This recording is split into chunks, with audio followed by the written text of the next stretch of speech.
Hello everyone and welcome back to Newegg TV. My name is Paul and once again we have JJ here in the studio. How's it going, JJ? I'm doing all right, thank you for asking. Thank you for being here, and you've brought along a ton of motherboards. If you guys haven't been watching our Newegg TV YouTube channel, you've probably seen at least a few of them.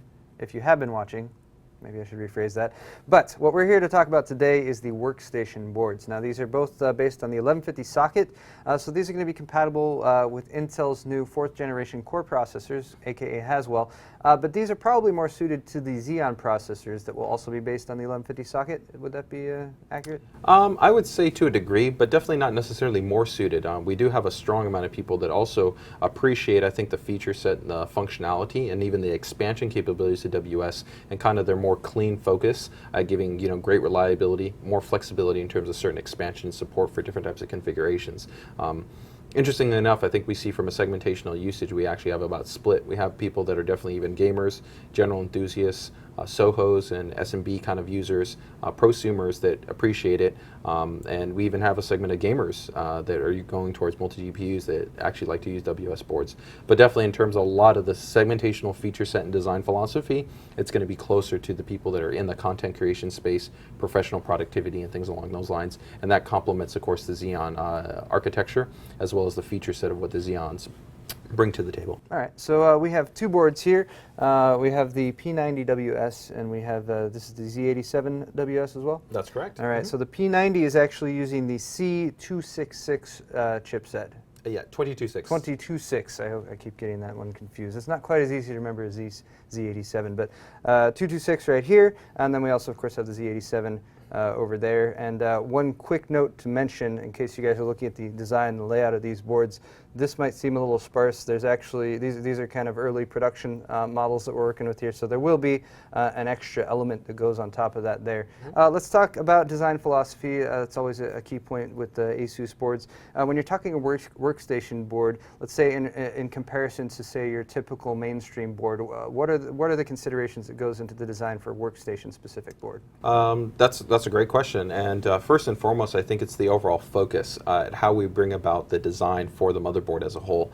There's going to be a lot more stringent validation. Now, ASUS prides itself 100% across all its motherboards at its testing, its qualification, the validation to bring you best-of-class product in terms of reliability, stability, and performance. But with WS, because of the usage model even being more serious, focus at a professional level of usage, and even actually a higher level of runtime. And what I mean by runtime is that it's much more common to have somebody on the WS platform using their system in an on and loaded capacity for a significantly higher amount of the day, if not even persistently across multiple days, where a normal user, even an enthusiast, is maybe using their system between 4 to 6 hours in a day. Maybe on the weekend you're doing a long gaming session or you're messing around with some editing, you're doing some stuff like that, and that could leach out to a longer period of time. But when you have a workstation-oriented system, you could be editing on your system for 10 hours straight, you know what I mean? Or you could be doing renders that could be 12, 14, 20 hours, even longer. So that's going to be one very big aspect in terms that we're going to do a lot more testing to validate and ensure that the product meets a criteria that fits the 24-hour kind of usage pattern. And that aligns with also more professional-oriented parts, right? When you take a look at either the Xeon category space or even in storage, right? Where sometimes people wonder what's the difference between, let's say, Western Digital's, standard black drive and then like the RE series, right? If you look, it's because actually Western Digital takes the time to validate those drives for extended runtime operation, 24 hours versus even performance-oriented drives. They're not necessarily rated for that lifespan. Or as you looked at in different SSDs, you sometimes see professional SSDs maybe lower in performance, but come with higher quality NAND, right? That allows for higher levels of endurance because they're going to support longer term of operation. So workstation boards designed for work, of course, we want them to be able to support long-term workloads, like you said. We want them to work day in and day out because a lot of these systems that are set up, people's income might depend on them. You want the system to be running full-time, so kind of goes hand in hand with the choice of components in the board. But you bring up an interesting point that I think people might not always realize when it comes to workstation boards, is that it's testing and validation. And you guys might notice we have sort of an array of components out here. So what sort of volume of work goes into making sure that when you're taking professional level components like what we have here, that when you plug in, they're going to work and they're going to be stable? Well, one is just the comfort of knowing that it works, right? It's having that pride. I mean, when you talk about the investment in something like a Fire Pro graphics card or high-performance Quadro card, professional PCIe SSD solutions, complex RAID controllers, a lot of these products are very specialized and advanced. And for one, you don't want to make the investment that they're not necessarily going to work. So the fact that we're able to qualify complex devices like these that are expensive, one, to add a level of insurance that these products are going to work the way that they're intended to work. But that's also a pride point, and part of the segmentational design benefit of WS is something that we call enhanced option ROM support. Things like, let's say, this PCIe SSD or this LSI RAID controller card, they have actually their own dedicated option ROM controllers, which define how they operate and how they're initialized. And when they're actually sometimes too large and too complex, some boards don't initialize these correctly, especially as you populate multiple of these things. Maybe you're running, this Quadro card, and you're running a PCI SSD, and you're also running this LSI controller card, and maybe then you also have two HDMI capture cards, right? The board might not be able to initialize all those correctly in the right way. So we actually have to go through multiple configurations and adjust the way that we access the information and allow it to time in and time out, and to ensure that we have a seamless level of functionality and compatibility. So that's a very complicated and extensive process. It's also why, even in terms of the UEFI updates that we release, they're spanned out actually a little bit farther apart as compared to our normal boards, because we have to even go through more of a validation process when we're taking, these into consideration on how we work with it. So that in itself, even before we get to physical specifications, is a benefit of the WS platform, very much in the same vein that for Xeon and for ECC support, these are our only series boards that have official Xeon support as well as official ECC memory support. Okay, and is the ECC support tied to a Xeon processor? That is correct, okay. yeah. So if you're going to want to be able to run error correction memory, well, it's going to be potentially slower in terms of the maximum bandwidth. You're helping to ensure the highest level of reliability for your system, because you have that error correction built into the memory platform. So for people that are very serious about having the best stability for their system, you're running, long renders, you're running, simulation, you're running computation, you're doing a lot of work persistently for a long time period of the system, the last thing you want is maybe the application to have a crash or a failure because maybe one bit fails out. So you're just adding that additional layer of confidence, which is part of the reason why you would also purchase a Xeon part. Of course, as you upgrade Xeons, they sometimes tend to offer other benefits in terms of maybe specialized power targets, and in certain situations there could be more cache. There's other things that could tie into that, but that's definitely one of the key factors is the support. When you go into Xeon, you're going to be able to enable that ECC memory. All right, so some more information when it comes to both the build quality of the boards as well as making sure you have interoperability, because would you say that, for instance, when you talk about an option ROM, how would you describe an option ROM, and would the option ROMs of devices such as these be more complex than, say, your typical gaming system or your typical home use system? Most definitively. And for a normal user, they're not going to run generally these high-end specialized devices. To that extent, though, even on our ROG series or TUF or mainstream series boards, we actually pride ourselves in that we do more validation work than other companies to be able to support those type of devices, because there is some crossover, right? You get some users that might run, an LSI RAID card in a deluxe series motherboard. But definitely in terms of where we're going to really focus on trying to ensure the widest level of compatibility and functionality, you're going to get that.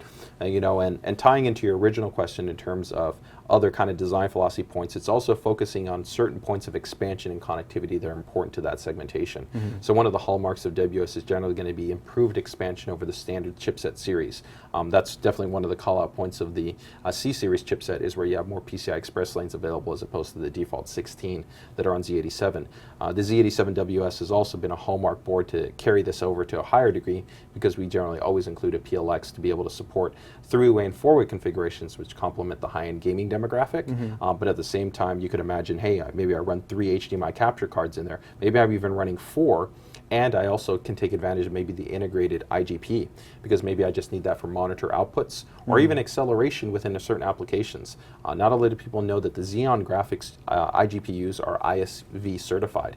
This is very important because normally for certain applications like, let's say, SolidWorks, AutoCAD programs, things along those lines, applications from Adobe, ISV certification assures you a certain level of quality in terms of the image that's being rendered, as well as even a certain level of performance. And normally to get that level of functionality, you actually have to buy even like an entry-level Quadro card. But if you're making the investment already into that Xeon part, you can take advantage of that ISV certification and the improved performance that that part can offer you by doing standard display output through that. So that's another plus point. All right, so some great reasons why you might want a workstation board in particular if you're comparing the benefits of it as opposed to the typical mainstream boards. So let's maybe take a closer look at these boards in specific. Sure. Shall we start with the P90WS? Yeah, sure. Let me go ahead and pull this guy back here, and we'll take a look here. So this is going to be a great option for people that are looking more focused at a standard WS series motherboard, where you want to keep the price banding down, but you still want to focus on WS connectivity. So you're going to get a lot of the hallmarks in terms of our design feature set. So 5K capacitors, great quality VRM, active cooling, a ton of expansion, right? But you're also going to get two Intel i-series NICs. These are actually the server grade NICs, though, as compared to the standard series that are available. These are the 210 series, so they're going to go ahead and give you better performance, lower CPU utilization, plus they're going to come with advanced management options that really allow for a higher degree of flexibility and performance. So for people that are doing virtual machines, they require complex support for more advanced gigabit networks. These NICs are going to give you outstanding control and flexibility in those type of environments. Plus they come weaved in with some of our specialized technologies as well for storage expansions, such as USB 3 boost or the network eye control. So you're going to have a really great board here in terms of complementing the feature set that you would expect in this segmentation, such as like our vertical USB port down here at the bottom. I get questions about this. What is the purpose of having an internal USB port? So this is going to be for specialized applications that sometimes require a dongle for validation, such as like, let's say like SolidWorks or Maya, programs like that sometimes have a USB dongle to ensure that the program is actually activated and authenticated correctly. But these dongles can actually be expensive or lost or stolen. So sometimes you wouldn't want to leave these plugged out externally on the system. So this way you could fully lock and close down your system, but always keep it internally installed and maintain that activation policy without the worry that somebody's going to rip it off. Very nice. Or that you might lose it, or it could be damaged, by being moved or bumped or brushed up against or something along those lines. So in terms of the rest of the functionality, it's pretty standard in terms of what you would expect. You've got an internal front USB 3 header, 6 out of 6G ports that are provided natively by the PCH, the expansion that we touched upon, and of course some flexible I/O output in terms of, you've got 3 digital displays that all can be driven from the Xeon CPU in itself. And we're also going to be able to incorporate some specialized functionality in terms of not only our robust fan control functionality, which is available in the software as well as in the UEFI, and that great fan control that ASUS is known for. But we even have a cool function for this generation that helps to mitigate power issues that can sometimes occur in workstation systems. This is actually called Dr. Power. Okay. And so we have 2 LEDs, one by the actual primary CPU power and another one by the 24 motherboard power. And what these LEDs will do is, in conjunction with an application that we have installed on the desktop, can help to monitor power related issues. So maybe when you're first setting up your system, if your system isn't posting or responding and due related to a PSU problem, there'll actually be a light that lights up to let you know that maybe power isn't being received or initialized correctly on the 8 pin or on the 24 pin. Now, if everything is working, but let's say you're highly using the power of your system under load, and you could be approaching a critical issue that could cause the system to shut down because of excessive power utilization, you'll actually get a flagged message that will let you know this and either recommend that you shut down your system or minimize the amount of actual applications that you're running. And this is important because, especially with complex situations like this where you might be running to disks and mechanical volumes as well as other equipment, you don't want an abrupt shutdown or cut off of power, which could actually cause failure or damage to one of your components within your system. And so that could be used, like you said, when you're actually within your operating system, you have your system all set up. If it's really loaded down with parts or with components that you have installed, and it's drawing a lot of power, I would imagine also just maybe you don't have the power seated correctly, something like that. You'll have the light pop up just to let you know. That's correct. It just gives you that kind of affirmation. Okay. And we continue the theme of kind of trying to make sure that we give you the best reliability and functionality through other functions like USB BIOS flashback. So we'll have that ability that if you need to easily update the board, or you need to be able to recover the ROM, which may be corrupted from like a surge or a spike or a sag, even if the system isn't posting or there's no CPU, no memory, no graphics card installed, you just need the motherboard power attached, plug a flash drive in, you can hold down the button and low-level update the UEFI ROM, and you can get back up and running. Still one of my favorite features you guys have come out with in quite some time. It's I've literally had like 3 boards that have been saved either from having to RMA just because I had USB BIOS flashback available, and the fact that you don't have to have any CPU or memory installed, it's just it's an excellent feature. And I think before we jump over to the Z87 WS, one other really special feature of our WS series is our warranty program. Okay. These WS boards feature a special warranty program where it's improved versus against what's called our APS. So APS is what we have on normal ASUS motherboards that are above from generally our Pro and above. And that allows you to do an advanced RMA even before you send the motherboard in. Nice. So that's a great function, but sometimes still based on time and processing, there could be a slight delay in that process, but it's still going to be quicker than you having to send your original board and wait for a board to come back. For server-based products and our WS series products that we now have them as part of our ARS program. So under ARS, we actually have a guaranteed 24-hour turnaround time where we'll not only process the RMA, but ship out your replacement within that time frame as well. Excellent. So for users in this professional space, you can feel confident that we're there to be able to support you and make sure that you're going to have a product to be able to get back up and running. Excellent, yeah. So downtime is definitely a huge concern for people in the workstation space, so great to have that option if you do happen to have a board with something going wrong with it. So here we move over to the Z87 WS, which is an interesting board because it straddles 2 lines. You know, it straddles not only just kind of the general enthusiast, but also straddles that workstation, the prosumer, SMB space, and Soho space environments. And it's got a great feature set that aligns to kind of those 2 different spaces. So you get overclocking support. This board actually has outstanding overclocking support, just as competitive as our Z87 Deluxe or even our ROG series motherboards, and actually features the same high-performance inductors, our chokes that we feature on our ROG series. So that kind of goes to show you that the power there in this board, these are 60 amp rated chokes with the 5K rated capacitors and the outstanding MOSFET design with the high-performance heat pipe and heatsink assembly, really is there in terms of not only providing great thermal efficiency and great performance, but great power output.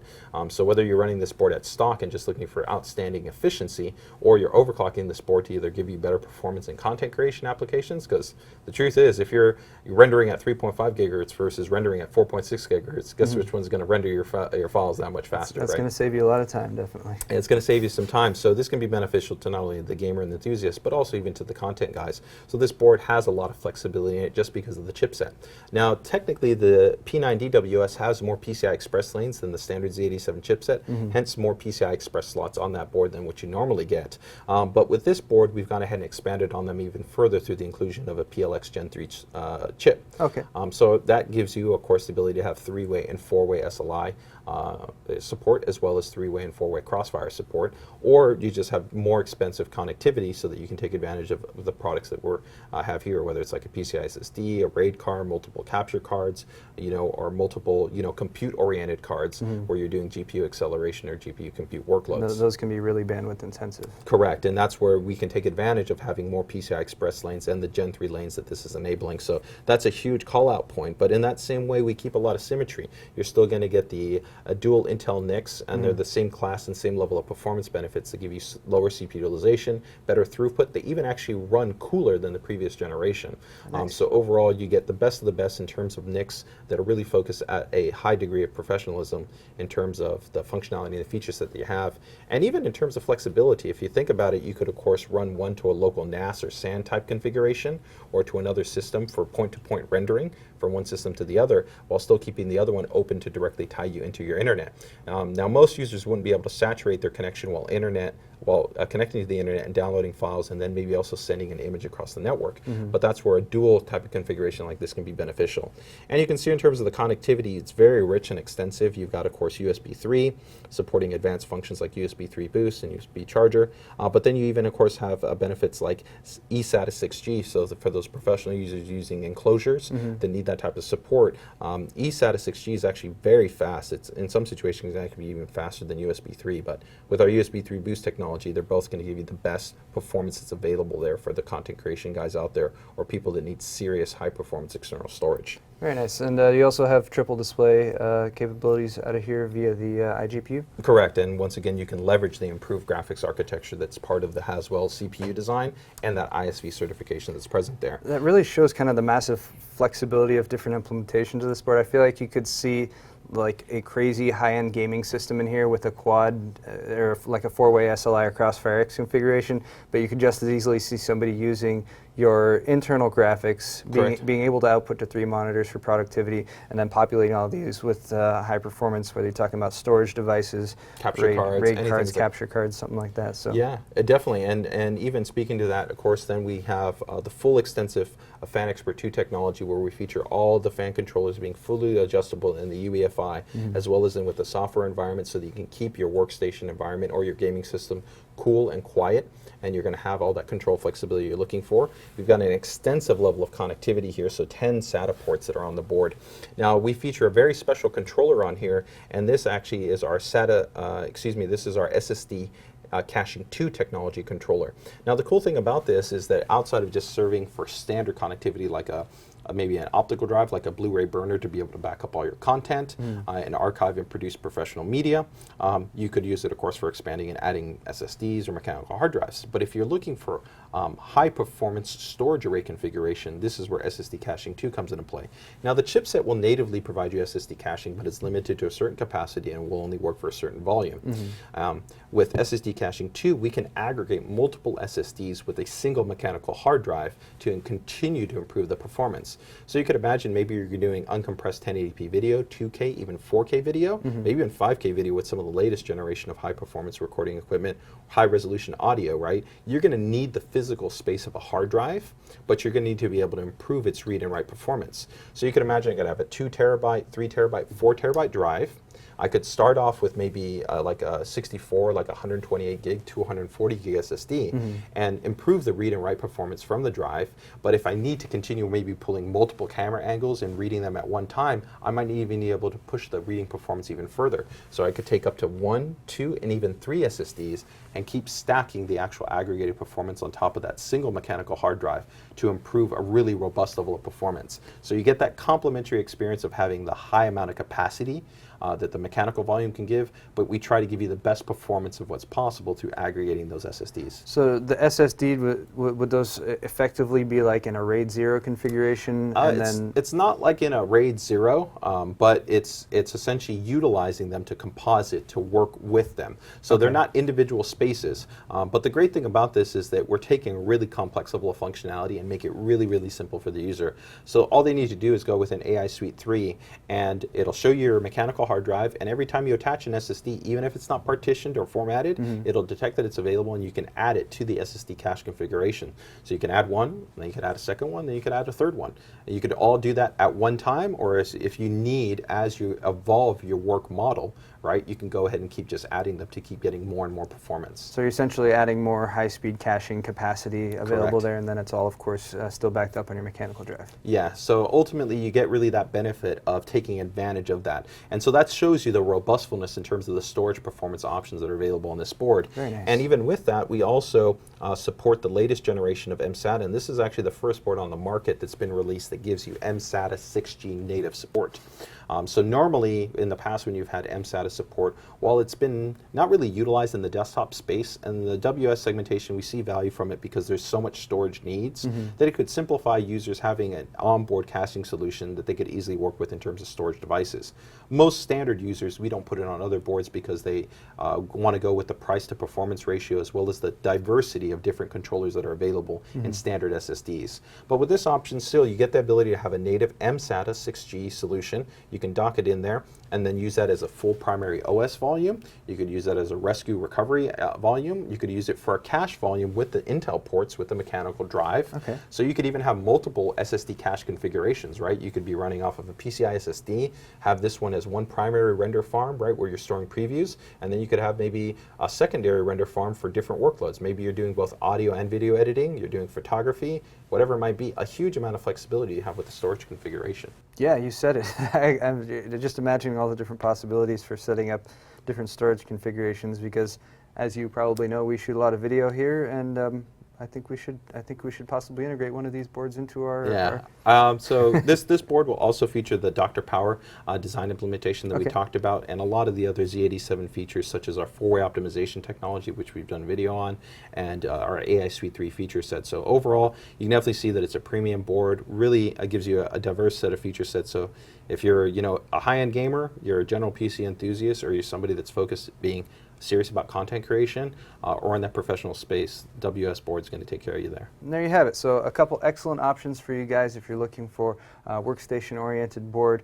And just as far as design considerations for both of these, just from talking to you right now, I get the feeling like if you want that sort of diverse, different types of applications, for instance, the 4-way SLI, 4-way Crossfire X, the Z87 might be a bit more flexible in that regard, whereas this one is possibly more geared specifically for workstation. Of course, you could use both of them for either. You could use it for an everyday box for sure, but you're 100% right. I mean, if you need more flexibility, more diversity, then this is going to be a better option. Of course, there's going to be a fairly large price premium between the two because you're going to a more complex platform with more features and more functionality. So this is really focused more for individuals that are keeping things in a base perspective. They need to set up a more specialized focus system, maybe just for basic photo editing, video editing, for general productivity work, but that need that advanced level of feature set and functionality that's incorporated still as part of the WS chipset, but maybe you still also need supplemental expansion, but you don't need overclocking. So you can go a lot of different ways, but you've nailed it on the head in terms that you definitely, they're going to meet different flavors in terms of what you're looking at. All right, so this has been the P90 WS as well as the Z87 WS Workstation Series motherboards from ASUS's new line, Socket 1150 motherboards. I said motherboards twice. That's okay. Thanks a lot for all this information, JJ, and for stopping by today. Thank you for having me. All right, and thanks to all you guys for watching. Again, if you'd like to see exhaustive coverage of just about every single ASUS product that's come out in the past week or so, check out our Newegg TV YouTube channel. We have tons of coverage there. Of course, don't forget to subscribe if you want to be praised of all of the new videos that come out. And don't forget to like this video because we like you guys. Yeah. All right, so we'll see you next time on Newegg TV, everyone.